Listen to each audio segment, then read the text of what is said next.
बिस्मिल्लाहिर्रहमानिर्रहीम। अस्सलाम वालेकुम नाज़रीन, उम्मीद है आप सब लोग खैरियत से होंगे। राव वैस मेहताब आपकी खिदमत में हाजिर है। आज की इस वीडियो में हम बात करेंगे कि इमरान खान की नाकामी की वजूहात क्या हैं, क्यों वो तब्दीली लाने में नाकाम हुए हैं, क्यों इमरान खान ने बनारसी ठगों को अपने साथ मिलाकर अपना बेड़ा गर्क किया, जबकि बनारसी ठगों का जो आला कबीला है सिर्फ इमरान खान की नाकामी की वजह से दोबारा आवाम की इन तकलीफ़ों का रोना रो रहा है, जिसकी वजह वो ख़ुद हैं। और क्यों इस्टेब्लिशमेंट करप्ट सियासतदानों को तो कबूल कर लेती है लेकिन अपने सामने ना झुकने वालों को सबक सिखाती है। वोट की इज्जतों का ख्याल सिर्फ इसी वक्त क्यों आता है जब तख्ते लाहौर छीन लिया जाता है। अगर आपने अभी तक इस चैनल को सब्सक्राइब नहीं किया तो प्लीज़ कर लें और बेल आइकॉन का बटन प्रेस कर दें ताकि जितनी भी लेटेस्ट हमारी वीडियोज़ हों वो सबसे पहले आप तक पहुँचें। अगर हम अपनी तारीख़ पर नज़र डालें तो चाहे जनरल हो या सियासतदान, सब ने कौम को चूना लगाया है। इस्टेब्लिशमेंट और पाकिस्तान के बनारसी ठगों के दरमियान जंग ने पाकिस्तान की अवाम को मुफलिसी के अलावा कुछ नहीं दिया। जुल्फ़िकार अली भुट्टो की पीपल्स पार्टी 50 साल बाद भी रोटी, कपड़ा और मकान का वादा पूरा नहीं कर सकी। जिस सूबे में इनके वारिसों की मुसलसल हुकूमत है वहाँ तो हालात इससे भी ज़्यादा ख़राब हैं। कौम के हिस्से में रोटी आई, ना कपड़ा और ना मकान। अगर कुछ हाथ आया तो वो गहरी मायूसी और एक मौरूसी सियासत पर यकीन रखने वाला हुक्मरान ख़ानदान। जबकि इस दौरान कई फौजी आमिर एहतसाब के नारे लगा कर आए लेकिन इन्होंने इन बनारसी ठगों का एहतसाब करके इन्हें जेलों में डालने के बजाय इनसे समझौता करके अपने इक़्तिदार को तूल देने की कोशिश की।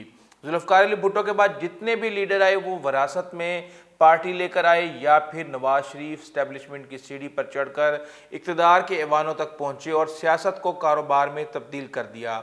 21वीं सदी में इमरान खान ने भी कम बेश भुट्टो के स्टाइल में ज़बरदस्त राब्ता अवामी मुहिम चलाई, मगर इन्हें इक़्तिदार की कुर्सी तक पहुँचने में 2 दहाइयाँ लग गईं। और इमरान खान का जादू ये था कि इन्होंने सोसाइटी की गरीब क्लास को कम और एलीट क्लास और मिडिल क्लास को अपनी तरफ ज़्यादा राग़िब किया। बिलखसूस तालीम याफ्ता नौजवान जोक दर जोक उनके जलसों में शिरकत करने लगे। उन मिडिल क्लास ख़ानदानों ने भी सियासत में बहुत कशिश महसूस करना शुरू कर दी, जो सियासत में दिलचस्पी लेना छोड़ चुके थे और यहाँ तक कि वोट डालने भी नहीं जाते थे। तालीम याफ्ता क्लास का ख्याल था कि कौम को इमरान खान की सूरत में एक नजात दहिंदा मिल रहा है और इसलिए इसकी मदद करना चाहिए ताकि अवाम को करप्ट सियासतदानों से रिहाई मिले और उनका मुस्तकबिल ताबनाक हो जाए। खान साहब ने इन 2 दहाइयों में अवाम के बड़े अवाम को ख्वाब दिखाए। भुट्टो ने तो कौम के साथ आम नौयत के वादे किए थे, मगर खान साहब ने एदाद शुमार के साथ बड़ी पेट्रोल और गैस 2 टोक वादे किए और बिजली की कीमतें कम करने की खुशखबरियाँ दी। खान साहब ने 1 करोड़ मुलाजमतें देने और 50 लाख घर तमीर करने का भी वादा कर डाला। खान साहब की राब्ता मुहिम अवाम का सबसे अहम नारा करप्शन का खात्मा था और इस बात में कोई शक नहीं कि इमरान खान को जो पाकिस्तान मिला वो तबाहाल था।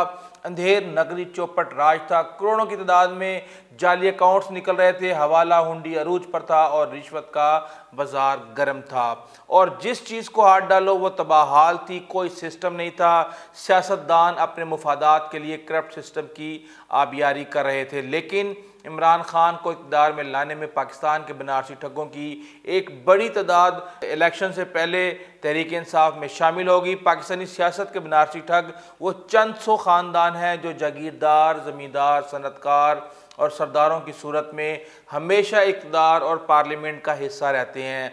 आज तक यही बेरहम एलीट क्लास इक़्तिदार के ऐवानों में बैठकर सिसकते बलकते गरीब आवाम को खुशहाल बनाने, इन्हें 3 वक्त की रोटी देने, सड़कें, गलियां, तालीम और साफ़ पानी फराहम करने के नारे लगाती आई है। इस वक्त बेशतर सियासी जमातें महज नाम की जमहूरी जमातें हैं। हुकूमत वही बनाता है जिनके साथ ये बनारसी ठग होते हैं और एक पलड़े में पाकिस्तान के 90% कानून साजों, MPAs और MNAs की ज़ाती लैंड क्रूज़र्स, महलनमा बंगलों, ज़मीनों और जायदादों को रखिए और दूसरी तरफ आप पलड़े में पाकिस्तान के 220 मिलियन से ज़ायद अवाम को मिलने वाली सहूलियात को रखिए, तो आपको फ़र्क से पता चल जाएगा कि कौम या अवाम के मुफाद में इन्होंने किस कदर मेहनत और जाँफशानी से काम किया है।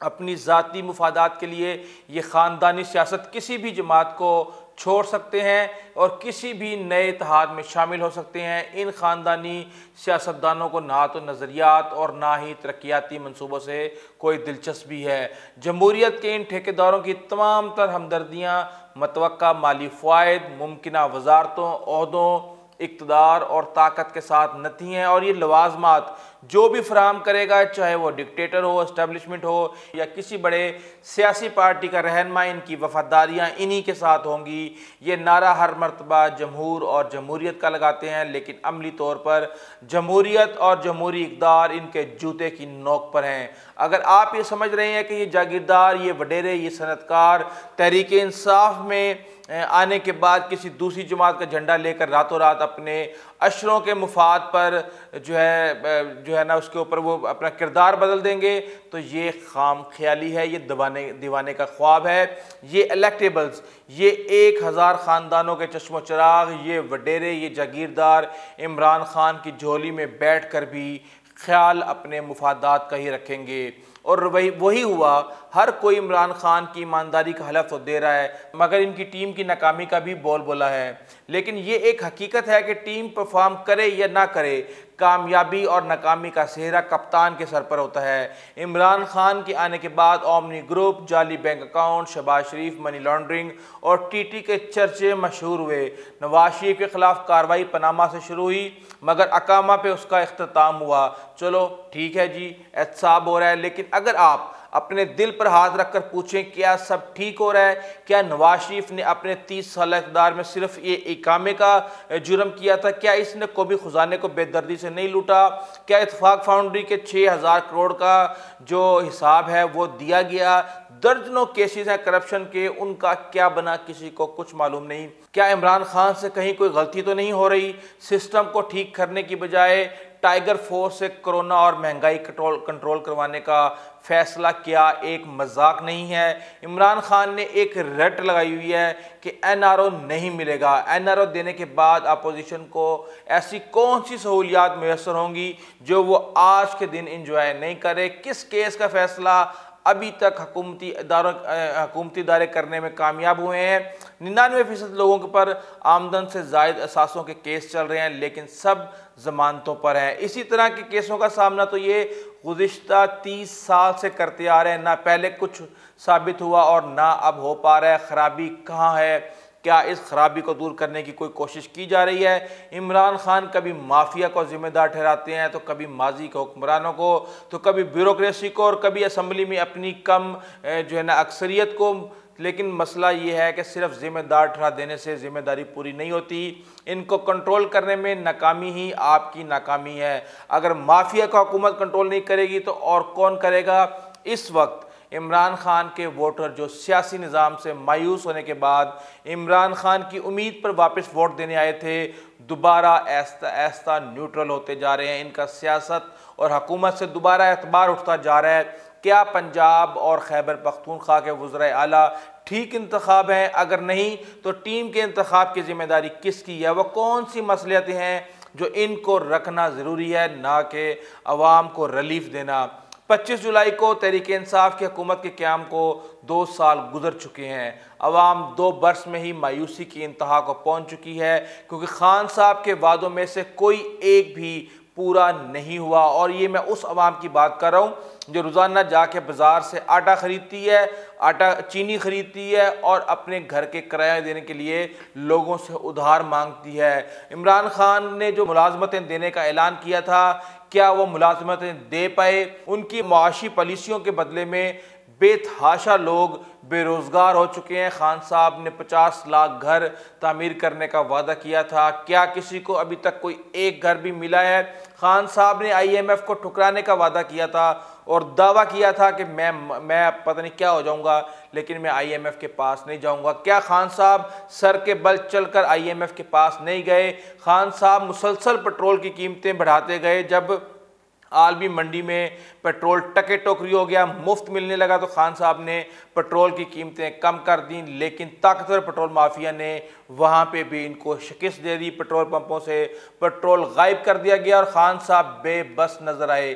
कहाँ है वो इंक्वायरी जो इस माफिया के खिलाफ करने का हुक्म दिया गया था। आटा, चीनी पाकिस्तानी मुआशरे की दो बुनियादी ज़रूरियात हैं। दोनों अशिया की कीमतें नाकाबिले यकीन हद तक बढ़ चुकी हैं। जब 2 बरस कबल तहरीक इंसाफ बरसर इक़्तिदार में आई तो इस वक्त आटा 35 रुपये किलो और आज तकरीबन 70 से 85 रुपये किलो फ़रोख्त हो रहा है। इस वक्त चीनी 52 रुपये किलो थी, आज 90 से 100 रुपये किलो से भी ज़्यादा फ़रोख्त हो रही है। कई लोगों को लगता है कि खान साहब एहतसाब के नाम पर इंतकाम और अनापरस्ती की तरफ चल पड़े हैं। जिस तरह से आए रोज़ अफसरान के तबादले होते हैं, इससे तो उनकी कारकर्दगी बुरी तरह से मुतासिर होती है। करप्शन के खात्मे के इतने बुलंदोबाग दावे किए गए थे कि वो PTI का मंशूर बन गया, मगर इस उम्मीद में कि हुकूमत को कोई कामयाबी हासिल ना हुई और अपोजिशन ने एहतसाब के मुकदमात को इंतकामी कार्रवाई करार दिया। हुकूमती मशीरों और वजीरों ने आगे बढ़कर नैब की तर्जमानी का फरीज़ा अपने ज़िम्मे लिया। वो नैब की कार्रवाई से पहले ही ऐलान कर देते हैं कि अब एहतसाबी इदारा किस अपोजिशन लीडर के गले में फंदा डालने वाला है। सुप्रीम कोर्ट ने ख्वाजा साद रफ़ीक के केस में नैब की कारकर्दगी का जनाजा निकाल के रख दिया। जजेस ने इंतहाई कमज़ोर और इसे इंतकामी कार्रवाई करार दिया और ख्वाजा बरदरान तकरीबन 16 माह जेल में पड़े रहे। कुछ साबित नहीं हो सका। अगर नैब के गैर जमहूरी ढांचे में कोई तब्दीली नहीं होती तो मुस्तकबिल करीब में मुकदमात भुगतने वालों की बारी PTI से शुरू होगी और इमरान खान उसके मेन विक्टिम होंगे। इमरान खान की कारकर्दगी देखकर पुराने बनारसी ठग दोबारा मैदान में आ गए हैं। ठगों या नौसरबाजों की जो खसूसियत होती है वो पहले अवाम का एतमाद हासिल करते हैं, उनके दिल में ये यकीन बिठा देते हैं कि वो उनकी खैर ख्वाह हैं, लेकिन लुट जाने के बाद इंसान को पता चलता है कि चीनी के नाम पे नमक का ट्रक बेच के चले गए हैं। ये अवाम के साथ धोखा करते हैं और अवाम को बाद में पता चलता है। अब ये बाजारी ये जो बाजीगर हैं ये अवाम को बता रहे हैं कि इनके पास पीने को पानी नहीं, जीने का मकसद नहीं, खाने को रोटी नहीं, रहने को मकान नहीं। इनके बच्चे अस्पतालों के सामने एड़ियाँ रगड़ रगड़ के मर रहे हैं। इनकी बेटियों की शादियों के लिए जहेज नहीं। ये दोबारा माजी की तरह अवाम को सब्ज़ बाग दिखा रहे हैं। नौकरियाँ मिलेंगी, मईशत ठीक हो जाएगी, सड़कों के जाल बिक जाएंगे, देहातों में गैस पहुँच जाएगी। लेकिन पाकिस्तान की नस्ल दर नस्ल धोखा खाने वाली कौम अब फिर धोखा खाने के लिए तैयार है। फौज, सियासतदान और अदलिया के दरमियान फुटबॉल बन चुकी है। मुल्क की इस्टेब्लिशमेंट भी इन्हीं सियासतदानों के खिलाफ मुतहरिक होती है जो बूटों वालों के साथ कदम से कदम मिलाकर चलने से इनकार कर देते हैं। और दूसरी तरफ वोट को इज्जत दो का नारा भी उसी वक्त बुलंद होता है जब तख्ते लाहौर वालों का ताज लुट जाता है, वरना अवाम कौन और ये वोट कौन और वोटर कौन। अपनी इंतहाई जो है ना माजरत के साथ मैं कहूँगा कि फ़ौज को शायद करप्ट सियासतदान ही रास हैं, क्योंकि वो सर उठाने की जुर्रत नहीं करते और सियासतदानों को फ़ौज इसलिए पसंद है कि ये इनके हिस्से का काम भी खुद कर देती है और इन्हें इस कुर्सी तक पहुंचा देती है जहां वो आम हालात में कभी पहुंच ही ना सकें, जिसकी एक ताज़ा मिसाल मियां नवाज शरीफ है। जब तक पाकिस्तान के अवाम को शऊर नहीं आएगा, जब तक इलेक्शन में करोड़ों लगाकर अरबों कमाने का सिस्टम तब्दील नहीं होगा, जब तक करप्शन से पाक पढ़ा लिखा मुआशरा वजूद में नहीं आता, तब्दीली मुश्किल है। और जब तक ना तो फ़ौज को सियासत में मुदाखलत से रोका जा सकता है और ना ही अदलिया आज़ाद होगी। ये फ़ैसला अब मुझे तो समझ नहीं आती कि अवाम इतनी बेबस हो चुकी है कि उनको समझ नहीं आती कि वो किसका इंतखाब करें, किसको अपना मसीहा समझें, किसको वो ऐसा लीडर के तौर पे चुने जो कि उनको इन मुश्किलात से निकाल दे। और मैं ये समझता हूँ कि इमरान खान की नाकामी इस कौम को मायूसी के अंधेरों में धकेल देगी। अभी भी इमरान खान के पास टाइम है, अगर वो कुछ कर सकते हैं तो कर लें, वरना टाइम बहुत तेज़ी से निकल रहा है। अगर आपको हमारी वीडियो अच्छी लगी तो प्लीज़ आप हमारे चैनल को सब्सक्राइब कीजिएगा, बेल आइकन को प्रेस कीजिएगा। अपने दोस्तों इज़्ज़ो-कार और हमसायों का खास ख्याल रखिएगा। आइंदा तक के लिए इजाज़त दीजिए। अल्लाह हाफ़िज़।